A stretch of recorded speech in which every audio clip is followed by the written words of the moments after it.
ॐ जडाधरं पाण्डुरङ्गं शूलहस्तं कृपानिधिं सर्वरोगहरं देवं दत्तात्रेयम् अहं भजेत्. ഗുരുപരമ്പരയ്ക്കും ശ്രീ പി കേശവൻ നമ്പൂതിരിക്കും പ്രണാമം. ശ്രീപാദ ശ്രീവല്ലഭ ചരിതാമൃതാകാരേണ ഗുരുദത്താത്രേയ ശ്രീപാദ ശ്രീവല്ലഭ പരബ്രഹ്മണേ നമഃ. അധ്യായം 8 ഒരുപാട് പ്രപഞ്ച സത്യങ്ങളെക്കുറിച്ചാണ് പറഞ്ഞിരിക്കുന്നത്. ഒരു കഥയായിട്ടൊന്നും പറഞ്ഞിട്ടില്ല, അതുകൊണ്ട് ഈ അധ്യായത്തിന് സംഗ്രഹമായിട്ടൊന്നുമില്ല. അവസാനം വിദ്യാരണ്യൻ്റെ ജനനം എന്ന ഒരു ചെറിയ ഒരു കഥ മാത്രമാണ് പറയുന്നത്. അതായത് പീഠികാപുരത്ത് ഒരു അസാധാരണനായ ഒരു അവധൂതൻ വരികയാണ്. അദ്ദേഹം ഭ്രാന്തനായിട്ടുള്ളൊരു സന്യാസി ആയിരുന്നു. ജനങ്ങളെ ശാപം കൊണ്ടും അസഭ്യമൊക്കെ കൊണ്ടാണ് അദ്ദേഹം അനുഗ്രഹിച്ചിരുന്നത്. അദ്ദേഹം ആരെയെങ്കിലും പ്രശംസിക്കുകയാണെങ്കിൽ ആ വ്യക്തിയുടെ സൽപ്രവൃത്തിയുടെ ഫലത്തിൽ നിന്ന് കുറച്ച് ഭാഗം കുറയുന്നു. അപ്പോൾ സ്വയംഭൂദത്തൻ എവിടെയാണ് എന്ന് പീഠികാപുരവാസികൾ അദ്ദേഹത്തോട് അന്വേഷിച്ചു. അപ്പോൾ സ്വയംഭൂദത്തൻ എല്ലാ പുണ്യക്ഷേത്രങ്ങളിലും സ്നാനം ചെയ്തു ഇപ്പോൾ ഏലാ നദിയിൽ വിശ്രമിക്കുകയാണെന്ന് ആ സിദ്ധൻ പറയുകയാണ്. അങ്ങനെ ഏലാ നദിയിൽ തിരച്ചിൽ നടത്തിയപ്പോൾ അവിടുന്ന് സ്വയംഭൂദത്തൻ്റെ വിഗ്രഹം കിട്ടുന്നു. സുമതി മഹാറാണിയും അപ്പലരാജശർമ്മയും ആ വിഗ്രഹത്തെ പുനഃപ്രതിഷ്ഠ നടത്തി. ഈ ബാപ്പനാരിയുടെ ഗൃഹത്തിലേക്ക് ഈ സിദ്ധനെ ക്ഷണിക്കുന്നുണ്ട്. അങ്ങനെ സിദ്ധൻ അവിടെ വരികയും ശ്രീപാദനെ കാണുകയും ചെയ്യുന്നു. അപ്പോൾ 2 വയസ്സുള്ള ആ ദിവ്യനായ ശ്രീപാദൻ്റെ മേലേക്ക് ആ സിദ്ധൻ്റെ പുത്രസ്നേഹം നിറഞ്ഞു കവിഞ്ഞ് ഒഴുകുകയാണ്. ഈ സിദ്ധനെ കണ്ടപ്പോൾ കുട്ടി ചിരിക്കാൻ തുടങ്ങി. ചിരിയുടെ ശബ്ദം കേട്ട് ആ സിദ്ധൻ മോഹാലസ്യത്തിലാവുകയാണ്. അദ്ദേഹം സാധാരണ നിലയിലായപ്പോൾ ശ്രീപാദൻ പറഞ്ഞു, എനിക്ക് 16 വയസ്സാകുമ്പോൾ അങ്ങ് ആഗ്രഹിച്ചതുപോലെ ഒരു ഹിന്ദു സാമ്രാജ്യം സ്ഥാപിക്കും. മാധവ എന്നാണ് ആ കുട്ടി ഈ സിദ്ധനെ അഭിസംബോധന ചെയ്തത്. അങ്ങനെ സ്ഥാപിക്കപ്പെടുന്ന ഹിന്ദു സാമ്രാജ്യത്തിൽ ഹരിഹരനെയും ബുക്കരായനെയും അങ്ങ് സംരക്ഷിക്കണം എന്ന് പറയുന്നുണ്ട്. വിദ്യാരണ്യ മഹർഷി എന്ന പേരിൽ അങ്ങ് പ്രസിദ്ധനായി തീരുമെന്നും അതിനെ തുടർന്ന് വരുന്ന നൂറ്റാണ്ടിൽ ഗോവിന്ദ ദീക്ഷിതുരു അങ്ങയുടെ സഹോദരൻ സായണാചാര്യയുടെ ഗൃഹത്തിൽ ജനിക്കും. ആ ഗോവിന്ദ ദീക്ഷിതുരു എന്ന് പറയുന്നത് അങ്ങ് തന്നെയാണ്. അങ്ങ് തന്നെ അങ്ങയുടെ സഹോദരനായ സായണാചാര്യയുടെ ഗൃഹത്തിൽ പുനർജനിക്കും എന്നാണ് പറയുന്നത്. അതിനുശേഷം ഒരു രാജർഷി എന്ന നിലയിലും തഞ്ചാവൂരിലെ മഹാമന്ത്രി എന്ന നിലയ്ക്കും അങ്ങ് അഭിവൃദ്ധി നേടും എന്നും പറയുന്നുണ്ട്. അപ്പോൾ സിദ്ധൻ്റെ കണ്ണുകളിൽ നിന്ന് ആനന്ദ അശ്രുക്കൾ ഒഴുകുകയും അദ്ദേഹം ശ്രീപാദനെ കെട്ടിപ്പിടിക്കുകയും ചെയ്തു. അപ്പോൾ ശ്രീപാദൻ കളിയായിട്ട് അദ്ദേഹത്തിൻ്റെ പാദങ്ങൾ തൊട്ട് വന്ദിച്ചു. അപ്പോൾ സിദ്ധൻ ആശ്ചര്യപ്പെട്ടുപോയി. അപ്പോൾ ശ്രീപാദൻ പറഞ്ഞു, അങ്ങ് ശൃംഗേരി പീഠം കയറും, വിദ്യാരണ്യൻ എന്ന പേരിൽ പരക്കെ അറിയപ്പെടും.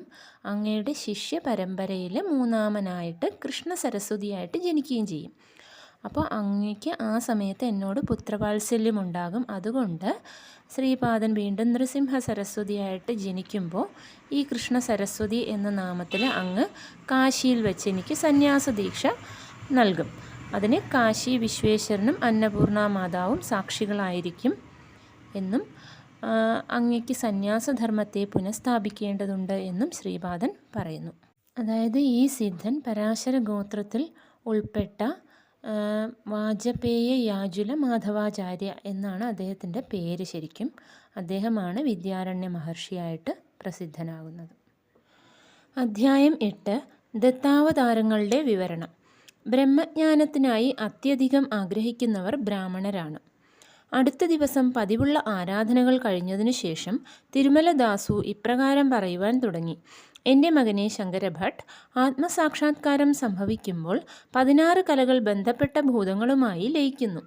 വിവിധ ദേവതകളുടെ ശക്തികൾ മൂലഭൂതങ്ങളുടെ ചൈതന്യത്തിലേക്ക് പ്രവേശിക്കുന്നു.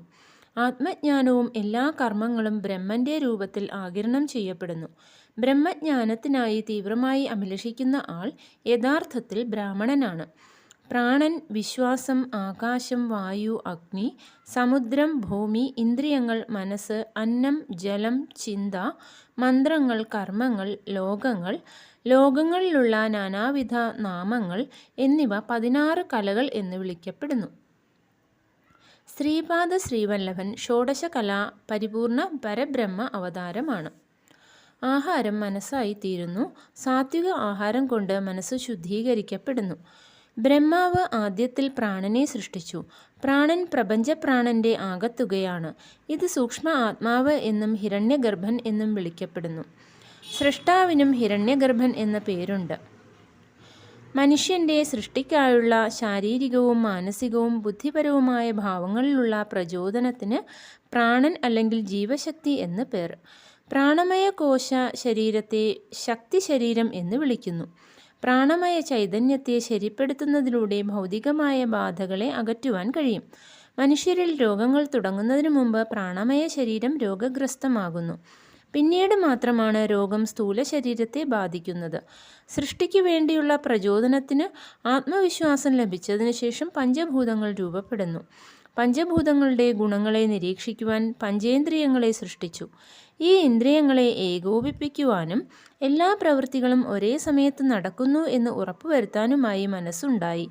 മനുഷ്യർ ഭക്ഷണത്തിൻ്റെ കാര്യത്തിൽ മതിയായ ജാഗ്രത പുലർത്തണം. ഭക്ഷണത്തിൻ്റെ അതിസൂക്ഷ്മമായ ഘടകങ്ങളിൽ നിന്നാണ് മനസ്സ് രൂപപ്പെടുന്നത്. ഭക്ഷണം മനസ്സിനെ പോഷിപ്പിക്കുന്നതാണെങ്കിൽ ചിന്തകൾ ധാരാളം ഉണ്ടാകുന്നു. ചിന്തകളുടെ പ്രവാഹത്തെ നിയന്ത്രിക്കുകയും ക്രമപ്പെടുത്തുകയും ചെയ്യുമ്പോൾ അങ്ങനെയുള്ള ചിന്തകളുടെ പ്രതിഫലനത്തിൻ്റെ ഒഴുക്കിനെ മന്ത്രം എന്ന് പറയുന്നു. യഥാവിധി യജ്ഞങ്ങളും മറ്റ് അനുഷ്ഠാനങ്ങളും നടത്തുകയും നിയമം അനുസരിച്ച് മന്ത്രങ്ങൾ ജപിക്കുകയും ചെയ്യുന്ന ആ പ്രക്രിയയെ കർമ്മം എന്ന് പറയുന്നു. കർമ്മങ്ങൾ അനുസരിച്ചാണ് പ്രപഞ്ച നിർമ്മിതി ചെയ്യപ്പെട്ടത്. നാമവും രൂപവും ഇല്ലാതെ ലോകത്തിന് നിലനിൽപ്പില്ല. ഇപ്രകാരം ദുഃഖഭൂയിഷ്ടമായ കൊളുത്തുകളോടും 16 വർണ്ണങ്ങളോടും കൂടിയ വിലങ്ങുകൾ രൂപപ്പെടുന്നു. മനുഷ്യ ശരീരത്തിൽ ഓരോ ഇന്ദ്രിയവും ഒരു പ്രത്യേക ദേവതയാൽ സ്വാധീനിക്കപ്പെടുന്നു. സമാധിസ്ഥിതിയിൽ ഇരിക്കുന്ന യോഗിക്ക് ആത്മസാക്ഷാത്കാരം ഉണ്ടാകുമ്പോൾ 16 കലകൾ അവയുടെ ബന്ധപ്പെട്ട ഭൂതങ്ങളിൽ ലയിക്കുന്നു. യോഗിയുടെ ഭൗതിക ശരീരത്തിലെ ഇന്ദ്രിയങ്ങളുടെ ശക്തികൾ പ്രപഞ്ചത്തിൻ്റെ ഏറ്റവും ഉള്ളിലുള്ള ഭൂതങ്ങളിൽ ചേരുന്നു. കർമ്മേന്ദ്രിയങ്ങളും ജ്ഞാനേന്ദ്രിയങ്ങളുമുള്ള മനുഷ്യർക്ക് കർമ്മം ചെയ്യാതിരിക്കുവാൻ കഴിയുകയില്ല. അഹങ്കാരം നശിക്കുന്നതുവരെ മുക്തി നേടുക സാധ്യമല്ല. അഹംബോധത്തിൻ്റെ പ്രേരണകൾ കൊണ്ടാണ് മനുഷ്യൻ പ്രവൃത്തികൾ ചെയ്യുന്നത്. അഹം എന്നത് മനസ്സിൻ്റെയും ബുദ്ധിയുടെയും നിബന്ധനകൾക്ക് അനുസരിച്ചുള്ള ബോധത്തിൻ്റെ തിളക്കമാണ്. ആത്മസാക്ഷാത്കാരം നേടിയ യോഗിയുടെ മുജ്ജന്മങ്ങളിലെ കർമ്മഫലങ്ങൾ മുഴുവനായും ഇല്ലാതാക്കപ്പെടും. അഹംബോധത്തിൻ്റെ ഭിന്നിപ്പിക്കുന്ന പ്രവണത മുഴുവനായി നശിപ്പിക്കപ്പെടുന്നതുവരെ ആത്മസാക്ഷാത്കാരം സംഭവിക്കുകയില്ല. യോഗിക്ക് ആത്മാവിനെയും വേദപ്രമാണപരമായ ആചാരങ്ങളെയും അവയുടെ സൽഫലങ്ങളെയും കുറിച്ചുള്ള ദർശനമുണ്ടാകുമ്പോൾ അഹംബോധത്തിൻ്റെ കേന്ദ്രവും അതിൻ്റെ മായികമായ കൗശലങ്ങളും അനന്തമായ പരമാത്മാവിൽ ലയിക്കും. യോഗി പരമാത്മാവുമായി ലയിക്കുകയും അദ്ദേഹത്തിൻ്റെ വ്യക്തിത്വം ഇല്ലാതാവുകയും ചെയ്യും. പരമാത്മാവിന് വ്യക്തിത്വമുണ്ട്. ശക്തിയുടെ മൂർത്തീകരണമാണ് പരമാത്മാവ്. കർമ്മങ്ങളുടെ നാശത്തോടെ യോഗി സിദ്ധാവസ്ഥ നേടുന്നു. അദ്ദേഹത്തിൻ്റെ സ്ഥൂല ശരീരം കർമ്മഫലം അനുഭവിച്ചുകൊണ്ടിരിക്കുമ്പോഴും ശരീരബോധമില്ലാത്തതുകൊണ്ട് അദ്ദേഹം വിമോചിതാവസ്ഥയിലായിരിക്കും. ദൈവം ചിലപ്പോൾ പൂർണ്ണത നേടിയ ഒരു യോഗിയിലൂടെ തൻ്റെ ദിവ്യലീലകൾ പ്രകടിപ്പിച്ചെന്ന് വരാം. ആ ശക്തിയും കഴിവും തൻ്റേതാണെന്ന് യോഗി തെറ്റിദ്ധരിക്കുന്നുവെങ്കിൽ പരമാത്മാവ് അവയെ പിൻവലിക്കുകയും യോഗിയുടെ അഹങ്കാരത്തെ നശിപ്പിക്കുകയും ചെയ്യും. യോഗിക്ക് പരമാത്മാവിൻ്റെ കൈകളിൽ ഒരു ഉപകരണമാകണമെങ്കിൽ അദ്ദേഹത്തിന് തൻ്റെ അഹങ്കാരത്തെ ആ പരമാത്മാവിൽ ലയിപ്പിക്കേണ്ടതുണ്ട്. ശ്രീ ബാപ്പനാര്യ ശ്രീശൈലത്തെ ശ്രീ മല്ലികാർജുന ലിംഗത്തിലേക്കും ഗോകർണത്തെ മഹാബലേശ്വര ലിംഗത്തിലേക്കും മറ്റു പുണ്യസ്ഥലങ്ങളിലേക്കും സൂര്യമണ്ഡലത്തിൽ നിന്നുള്ള ശക്തി പകർന്നു. സ്വയംഭൂദത്തൻ്റെ പൂജാവിഗ്രഹത്തിലേക്കും ശക്തി പകർന്നു. അഗ്നിയോട് ബന്ധപ്പെട്ട ഈ ശക്തിയെ ശാന്തമാക്കേണ്ടതുണ്ട്. ശമിപ്പിച്ചില്ലെങ്കിൽ വിഗ്രഹത്തിൻ്റെ തീക്ഷ്ണമായ ശക്തി കൊണ്ട് പൂജാരിയും എല്ലാ ഭക്തരും ശിക്ഷിക്കപ്പെടും.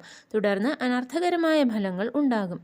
അന്തർജ്ഞാനമുള്ള യോഗികൾക്ക് മാത്രമേ സൂര്യമണ്ഡലത്തിൽ നിന്ന് സ്വയംഭൂദത്തനിലേക്ക് ശക്തി ഇറങ്ങി വന്നതിനെക്കുറിച്ച് മനസ്സിലാക്കുവാൻ കഴിയുകയുള്ളൂ. ആയിരക്കണക്കിന് ജനങ്ങളുടെ സാന്നിധ്യത്തിലാണ് ശ്രീശൈലത്ത് ശ്രീ ബാപ്പനാരിയുടെ നേതൃത്വത്തിൽ ശക്തിപ്രസരണം നടന്നത്. സൂര്യമണ്ഡലത്തിൽ നിന്ന് വിട്ടുപോന്ന തേജോമയമായ ഒരു വെളിച്ചം മല്ലികാർജുന ലിംഗത്തിൽ വന്ന് ലയിച്ചു. അവിടെ ഉണ്ടായിരുന്നവരെല്ലാം ഈ കാഴ്ച കണ്ടു. ഈ ശക്തിപ്രസരണവും ശ്രീപാദ ശ്രീവല്ലഭൻ്റെ അവതാരവും തമ്മിൽ ഒരു പ്രധാനപ്പെട്ട ദിവ്യരഹസ്യമുണ്ട്. മഹായോഗികൾക്ക് മാത്രം വെളിപ്പെടുത്തപ്പെടേണ്ടവ അഥവാ അവർ മാത്രം അറിയേണ്ടതായ ഒരു വിഷയമാണ് അത്. ശ്രീശൈലത്ത് വലിയൊരു സാന്ത്വന യജ്ഞം നടത്തപ്പെട്ടു. ആയിരങ്ങൾക്ക് അന്നം നൽകിക്കൊണ്ട് വലിയ തോതിൽ വിശപ്പിൻ്റെ അഗ്നി ശമിപ്പിക്കപ്പെട്ടു. ശക്തി അതിൻ്റെ തീവ്രത ഒഴിവാക്കുകയും ശാന്തമായ അവസ്ഥയിൽ ആവുകയും ചെയ്യുമ്പോൾ പ്രശാന്തമായ ആ അവസ്ഥയിൽ സർവ്വശുഭമായ കാര്യങ്ങൾ സംഭവിക്കുന്നു. എന്നിരിക്കലും പീഠികാപുരത്ത് ശ്രീ സ്വയംഭൂദത്തനിലേക്ക് ശക്തിപാതം ഉണ്ടായതായി കാണത്തക്ക സൂചനകൾ ഉണ്ടായിരുന്നില്ല. അതുകൊണ്ട് പ്രീതികരമായ ചടങ്ങുകളൊന്നും നടത്തിയതുമില്ല. വിപുലമായ തോതിൽ അന്നദാനം നടത്തണമെന്നും പ്രസാദിപ്പിക്കാനായുള്ള ചടങ്ങുകൾ ചെയ്യണമെന്നും ശ്രീ ബാപ്പനാര്യ അഭിപ്രായപ്പെട്ടു. എന്നാൽ തദ്ദേശീയരായ പണ്ഡിതന്മാർ അവരുടെ വിവേകശൂന്യമായ വാദങ്ങളിലൂടെ ആ അഭിപ്രായത്തെ തള്ളിക്കളഞ്ഞു. ശ്രീപാദൻ ഷോഡശ കലകളിൽ പരിപൂർണനാണ്. സമയം പോയിക്കൊണ്ടിരുന്നു. ശ്രീപാദൻ 2-ാം വയസ്സിലേക്ക് കടന്നു. അനേകം അത്ഭുത ലീലകളിലൂടെ താൻ ആ കാലഘട്ടത്തിലെ 16 കലകളോടുകൂടിയ ഉജ്ജ്വല അവതാരമാണെന്ന് അദ്ദേഹം ഉദ്ഘോഷിച്ചിരുന്നു. 16 വയസ്സുള്ളപ്പോൾ അദ്ദേഹം പീഠികാപുരത്തു നിന്ന് പോയി. ഏകദേശം 14 കൊല്ലക്കാലം കുരുവപുരത്തും മറ്റു പ്രദേശങ്ങളിലുമായി സഞ്ചരിച്ചു. എന്നാൽ അദ്ദേഹത്തിൻ്റെ പ്രായം മാറ്റമില്ലാതെ 16 വയസ്സായി നിലനിന്നു. ദത്താത്രേയൻ്റെ 16 അവതാരങ്ങളുടെ നാമങ്ങൾ. 16 എന്ന എണ്ണത്തിന് മറ്റൊരു പ്രാധാന്യം കൂടിയുണ്ട്. ശ്രീ ദത്താത്രേയ സ്വാമി പണ്ടുകാലത്ത് 16 രൂപങ്ങളിൽ പ്രത്യക്ഷപ്പെട്ടു. ആ രൂപങ്ങൾ ഇവയാണ്: യോഗിരാജൻ, അത്രിവരദൻ, ദിഗംബര അവധൂത ദത്താത്രേയൻ, കാലാഗ്നിശമനൻ, യോഗിജനവല്ലഭൻ, ലീലാവിശ്വംഭരൻ, സിദ്ധരാജൻ, ജ്ഞാനസാഗരൻ, വിശ്വംഭര അവധൂതൻ, മായാമുക്ത അവധൂതൻ, ആദിഗുരു, സംസ്കാരഹീന ശിവസ്വരൂപൻ, ദേവദേവൻ, ദിഗംബരൻ, ദത്ത അവധൂതൻ, ശ്യാമ കമലലോചനൻ. ഭഗവാൻ ശ്രീദത്തൻ സൗഖ്യവും മോക്ഷവും നൽകുന്നു. അദ്ദേഹത്തെ പൂജിക്കുവാൻ അദ്ദേഹത്തിൻ്റെ ദിവ്യപാദുകങ്ങളെ ആരാധിച്ചാൽ മതിയാകും. 4 വേദങ്ങൾ 4 നായ്ക്കളുടെ രൂപം സ്വീകരിച്ചു അദ്ദേഹത്തിൻ്റെ പുണ്യപാദുകങ്ങളെ നക്കുന്നു. വേദങ്ങൾ എല്ലാ മാലിന്യങ്ങളെയും നീക്കുന്നു. അങ്ങനെയുള്ള വേദങ്ങൾ തന്നെ അശുദ്ധിയുള്ള നായ്ക്കളായി അദ്ദേഹത്തിൻ്റെ പാദകമലങ്ങളിൽ കിടക്കുമ്പോൾ മനുഷ്യർക്ക് അദ്ദേഹത്തിൻ്റെ വിശുദ്ധിയെ ഊഹിക്കുവാൻ പ്രയാസമായിരിക്കും. സ്വർഗവാസികൾക്കോ സപ്തർഷികൾക്ക് പോലുമോ അത് ഏറെക്കുറെ അസാധ്യമായിരിക്കും. പണ്ട് വാമനാവതാര കാലത്ത് വാമദേവ മഹർഷിയും ജീവിച്ചിരുന്നു. ജനന സമയത്ത് അദ്ദേഹത്തിൻ്റെ ശിരസ് ഗർഭപാത്രത്തിൽ നിന്ന് പുറത്തു വരികയും ചുറ്റുപാടുകൾ കണ്ടപ്പോൾ തിരികെ ഗർഭപാത്രത്തിലേക്ക് തന്നെ പോവുകയും ചെയ്തു. ദേവതകളുടെയും തപസ്വികളുടെയും പ്രാർത്ഥനകളെ തുടർന്ന് അദ്ദേഹം വീണ്ടും ജനിച്ചു. അദ്ദേഹം ആ ജന്മ ബ്രഹ്മജ്ഞാനിയായിരുന്നു. ശ്രീപാദൻ്റെ ജനനത്തിലും അതേവിധം സംഭവിച്ചു. ഇപ്രകാരം 2 പ്രാവശ്യം ജനിച്ചതുകൊണ്ട് അദ്ദേഹം ആജന്മ ദ്വിജനാണ്. ആജന്മ ബ്രഹ്മജ്ഞാന സമ്പന്നനുമാണ്.